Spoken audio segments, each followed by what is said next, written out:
Good morning student, मैं Pramod Kumar Gupta, chemistry teacher, आपका online class में स्वागत है। बच्चों, मैं आप लोगों को 11th की केमिस्ट्री पढ़ा रहा था।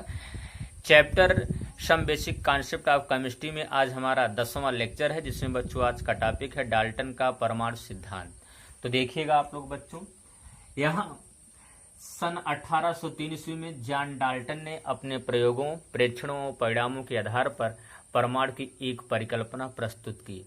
बच्चों, यह परिकल्पना अनेक प्रयोगों, प्रेक्षणों, नियमों ने डाल्टन की परमाणु परिकल्पना की सत्यता प्रमाणित की और यही परिकल्पना वैज्ञानिक सिद्धांत के रूप में मान्य हुई, जिसे डाल्टन का परमाणु सिद्धांत कहते हैं या डाल्टन एटॉमिक थ्योरी कहते हैं, जो निम्नलिखित है। पहला पॉइंट देखिएगा बच्चों, द्रव्य अति सूक्ष्म अविभाज्य कणों से बना हुआ है। चाहे जो द्रव्य हो बच्चों, वह द्रव्य जो होता है वह अति सूक्ष्म अविभाज्य कणों से बना हुआ है। वह अति सूक्ष्म अविभाज्य कण क्या कहलाता है?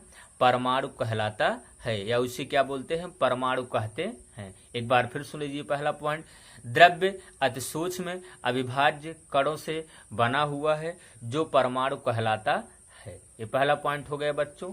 अब मैं आप लोगों को दूसरा पॉइंट बता रहा हूं। देखिए, परमाणु द्रव्य का सूक्ष्मतम कण है। परमाणु जो होता है वो द्रव्य का क्या होता है? छोटा सा, बहुत छोटा सा क्या होता है, अर्थात सूक्ष्मतम क्या होता है? कण है, जिसे अधिक सूक्ष्म कणों में विभाजित नहीं किया जा सकता है। वो वास्तव में बहुत क्या है? छोटा है। तो वो जो आपका जो छोटा कण है, परमाणु जो छोटा कण है, उसे हम अधिक सूक्ष्म कणों में विभाजित नहीं कर सकते हैं। और परमाणु द्रव्य का क्या होता है? मूल कण है। कोई भी द्रव्य है, अगर उसका मूल कण पूछा जाए क्या है, तो उस द्रव्य का मूल कण क्या कहलाता है बच्चों? परमाणु कहलाता है। जैसे आप देख लीजिएगा, जैसे आप ईंट का एक टुकड़ा लीजिएगा। क्या है? ईंट का एक टुकड़ा। ये आपका ईंट का टुकड़ा क्या है बच्चों? एक द्रव्य है। क्या है? द्रव्य। ये जो द्रव्य है ये क्या है? बहुत छोटे छोटे छोटे छोटे अति सूक्ष्म कणों से क्या हुआ है? बना हुआ। और जो ये अति सूक्ष्म कण है, इसको हम विभाजित नहीं कर सकते हैं। तो यहाँ अगर पूछा जाएगा आपसे द्रव्य का मूल कण क्या है, ये सब क्या है? परमाणु है।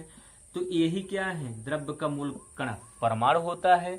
और आपको बताया गया परमाणु द्रव्य का मूल कण है, जिसे अधिक सूक्ष्म कणों में विभाजित नहीं किया जा सकता है, अर्थात परमाणु द्रव्य का क्या है बच्चों? मूल कण है। ठीक, दूसरा पॉइंट हो गया।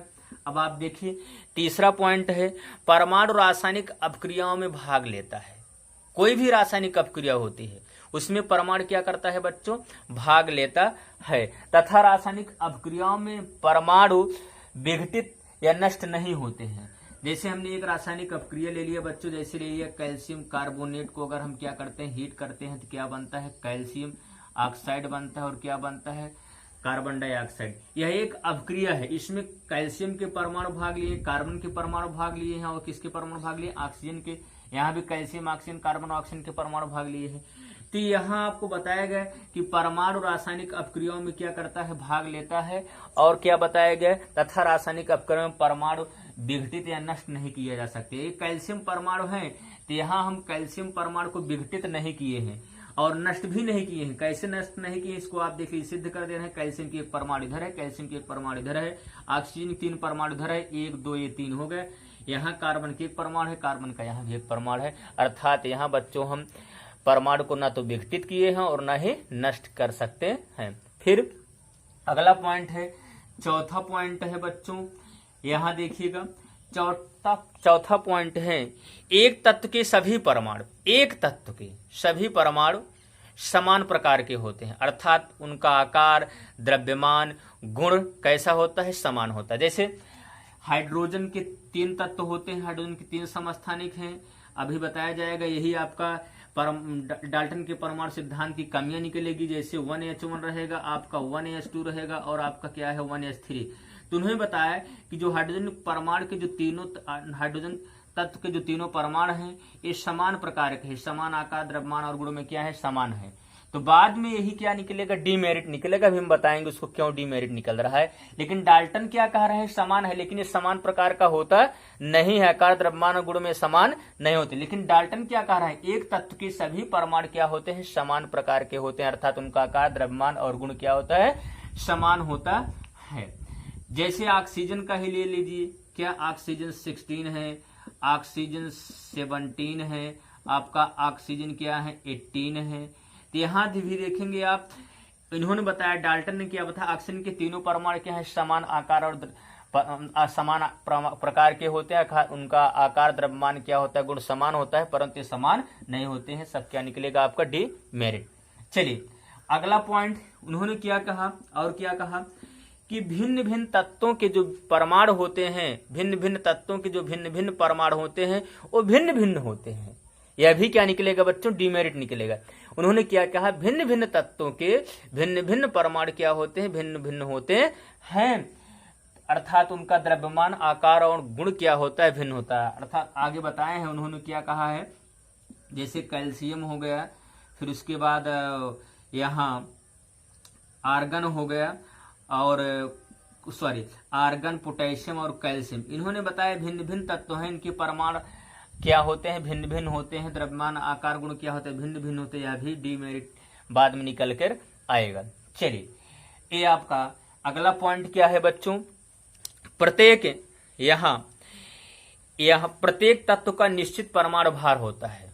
उन्होंने क्या कहा, प्रत्येक तत्व का निश्चित परमाणु भार होता है। और बच्चों परमाणु जो तत्व का जो मूल लक्षण होता है वो क्या होता है, परमाणु भार होता है। अर्थात हम कह सकते हैं तत्व का मूल लक्षण क्या है, परमाणु भार है।